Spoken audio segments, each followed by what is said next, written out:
Heart beat scan ఒక్క second లోనే world class 640 slide CT scan ఇప్పుడు మీ విస్టా ఇమేజింగ్ బంజారా హిల్స్ లో. ఒక చిన్న ప్రశ్న, మీరు ఇంత స్ట్రగుల్ అవుతున్నప్పుడు నేను 2000 ఎర్లీ స్టార్టింగ్ నుంచి మాట్లాడుతున్నాను. అదే టైం పీరియడ్లో మీతో పాటు ఒక వ్యక్తి ఫోటోలు పట్టుకొని మీతో పాటు మీ చుట్టూ అంటే ఇద్దరు కలిసి కానీ లేదా మీతో పాటు కానీ తిరుగుతూ ప్రొడక్షన్ హౌస్ల చుట్టూ తిరుగుతూ ఛాన్సుల కోసం అడుగుతూ చాలా కష్టపడ్డాడు ఇంకో వ్యక్తి. ఈరోజు అతను బిగ్గెస్ట్ స్టార్ అయి ఉన్నాడు. ఎవరు అతను, గుర్తున్నాడా మీకు? ఎవరంటే చాలా మంది తిరిగి కమెడియన్, హీరో సునీల్ గారు. సునీల్ గారు యాక్చువల్గా సునీల్ గారి ప్రస్థానం గురించి చెప్పేటప్పుడు అందరూ కూడా త్రివిక్రమ్ గారు వాళ్ళంతా ఉన్నారు కాబట్టి ఇతను చాలా త్వరగా ఛాన్సులు వచ్చని చెప్పి అనుకుంటారు. కానీ సునీల్ గారు ఎంత కష్టపడ్డారో తెలియాలంటే చిత్రం శ్రీను అడుగు, చిత్రం శ్రీను చెప్తాడని చెప్పి చాలా మంది చెప్పారు. అయ్యో చాలా కష్టపడి ఎక్కడ ఆఫీస్కి వెళ్ళినా కనపడుతుండేవాడు ఫొటోస్ పట్టుకొని. నాకేంటంటే నాకు ఎక్కువ ఆఫీసులు తెలిసేవి, అంటే నేను కనుక్కునేవాను ఏ ఆఫీస్ ఎక్కడ ఉంది ఏంటి అని. నేను ఎవరిన చాలా మంది ఆఫీసులు తెలియకపోతే నన్ను అడిగేవాళ్ళు, ఆ సీనుకి తెలిస్తే ఆఫీసులో అడిగిన మంగటి ఆఫీస్ దగ్గరికి వెళ్తే ఉంటాడు అక్కడ. నేను నా రూల్ ఏంటంటే నేను ఒక ఆఫీస్ చూపిస్తా, నువ్వు టిఫిన్ చేసే టైంకి వస్తే టిఫిన్ చేపియాలి, నాకు టిఫిన్ చేపిస్తే ఒక ఆఫీస్ చూపిస్తా, అంతే కదా. లంచ్ టైం అనుకోండి, నాకు లంచ్ పెట్టిస్తే నీకు ఒక ఆఫీస్ చూపిస్తా, ఇలాగా వాళ్ళు కూడా అనేవాళ్ళు సరదాగే. అంటే లైఫ్ స్ట్రగుల్ తెలియకుండా వెళ్ళిపోయిందండి. అలా ఏ ఆఫీస్ దగ్గరికి వెళ్ళినా సునీల్ గారు కనపడేవాళ్ళు, చాలా సందర్భాలు కనపడ్డారు. మేము ఇద్దరం రామ్ గోపాల్ వర్మ గారిది సుమంత్ గారితో ఒక సినిమా అండి. అప్పుడు శోభన్ గారు ఉన్నారు, లేరు ఇప్పుడు. ఆయన బాగా నాకు చాలా ఇష్టం అండి శోభన్ గారు. అయితే ఆడిషన్కి వెళ్ళామండి, వెళ్తే చాలామంది ఉన్నారండి. సో అలాగా దాంట్లో అలాగా ఆడిషన్స్ ఫస్ట్ రోజు చేసాం, తర్వాత రెండో రోజు చేసాం, అలాగా ఫిల్టర్ చేస్తే ఫైనల్కి వచ్చిందంటే సునీల్ గారు ఉన్నారు, నేనున్నా, ఫైనల్లో ఉన్నాం మేము ముగ్గురు నలుగురు అంతే. అప్పుడు రంగోపాల్ గారు నాతో మాట్లాడారు. అప్పుడు నాకు లాంగ్ హెయిర్ ఉంది అప్పటికి కూడా అనుకున్నారు. శోభన్ గారేమో డన్ సీను, నాకు తెలిసి మంచి క్యారెక్టర్ పడేలా ఉందంటే చాలా థ్యాంక్స్ అండి. ఆ తర్వాత ఏమైందంటే చిన్న బ్రేక్, అదేంటి బ్రేక్ వచ్చింది, ఏంటి షూట్ జరగట్లేదా, ఏంటి మనం సెలెక్ట్ అవ్వలేదని కథ మారిపోయింది. ఫస్ట్ అనుకున్న కథ కాదు, తర్వాత ఏదో కథ మారింది. తర్వాత విలేజ్ బ్యాక్డ్రాప్కి వెళ్ళాము, అది అన్నట్టు తెలిసిందండి. ఇంకా నేను మళ్ళీ ట్రై చేయలేదు, ఇంకా దాని జోలికి వెళ్ళలేదు ఇంకా. ఎందుకంటే చాలా కథ మారిపోయాక మనం ఉండిపోవచ్చని ఒక ఆలోచన, లేము కూడా మనం సెలెక్ట్ చేయాలి. సునీల్ గారు సెలెక్ట్, ఆ సినిమా కోసం సునీల్ గారు ట్రైన్లో బాత్రూమ్ నుంచి జర్నీ చేశాడు. అవునా? ట్రైన్ బాత్రూంలో జర్నీ చేశాడు సునీల్ గారు. అసలు అంటే అంత స్ట్రగుల్ చేశారు, చాలా స్ట్రగుల్ చేశాడు సునీల్ గారు. అమ్మో అస్సలు నేను చూసే లైవ్, లేకపోతే అంత ఈజీగా రాదండి అస్సలు. చాలా స్ట్రగుల్, చాలా ఫుడ్కి లేకుండా, అంటే ఉన్నదాన్నే ఎలా షేర్ చేసుకునే వాళ్ళు. ఆయన త్రివిక్రమ్ గారు, వాళ్ళు ఆర్పి పట్నాయక్ గారు అందరూ ఒక రూమ్లో ఉండేవాళ్ళు. ఉన్న ఎంత ఉంది దాన్ని ఎలా షేర్ చేసుకునే వాళ్ళు, ఏంటి దాన్ని ఎలాగ ఇప్పుడు ఎంత ఉంది, దాన్ని 2 రోజులు ఎలా గడపాలి, 3 రోజులు ఎలా గడపాలి, అలా చేసుకొని చేసిన సందర్భాలు ఉన్నాయి వాళ్ళు.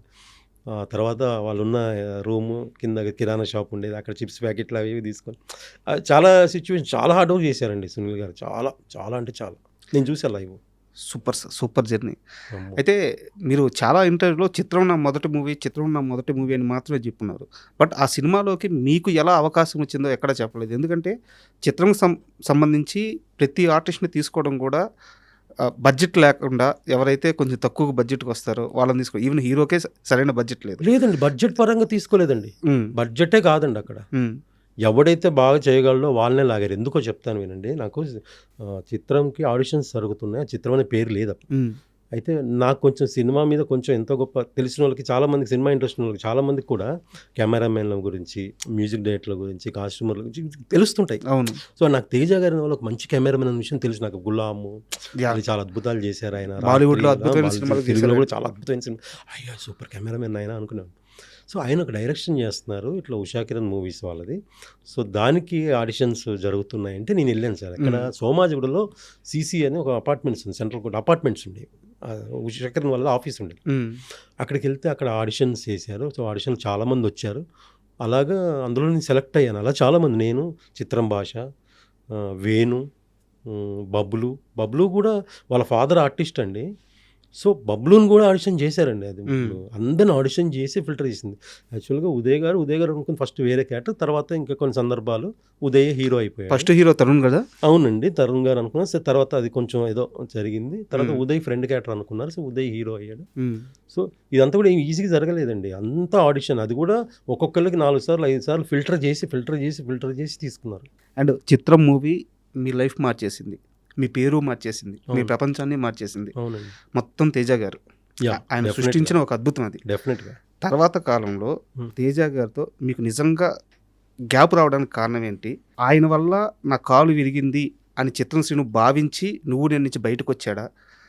అసలు తేజ గారితో మీ రిలేషన్ ఎలా ఉంది ఇప్పుడు? తేజ గారితో నాకు ఇప్పటికీ మంచి రిలేషన్ అండి. మేమిద్దరం మాట్లాడుకుంటే ఎవరిని వింటే ఫ్రెండ్స్ లాగా మాట్లాడుకుంటున్నట్టు ఉంటుంది. వాళ్ళిద్దరు ఫ్రెండ్సా అని అడుగుతారు నన్ను, ఎవరిని ఉన్నా కూడా మీ ఇద్దరు బాగా క్లోజ్ ఫ్రెండ్సా అంటారు. అంటే ఆయనతో అలాగే ఉంటుంది, ఫస్ట్ నుంచి అలాగే ఉన్నాం.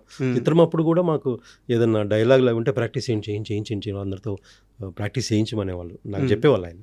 సో అలా మేము అందరం పక్కకి ప్రాక్టీస్ చేసేవాళ్ళం. అలా ఫస్ట్ నుంచి కూడా ఎందుకు మంచిగా నాకు ఏంటంటే నువ్వు నేను సినిమాలో నన్ను ఆయన కొత్తగా చూపించాలనుకున్నారండి. ఓకే.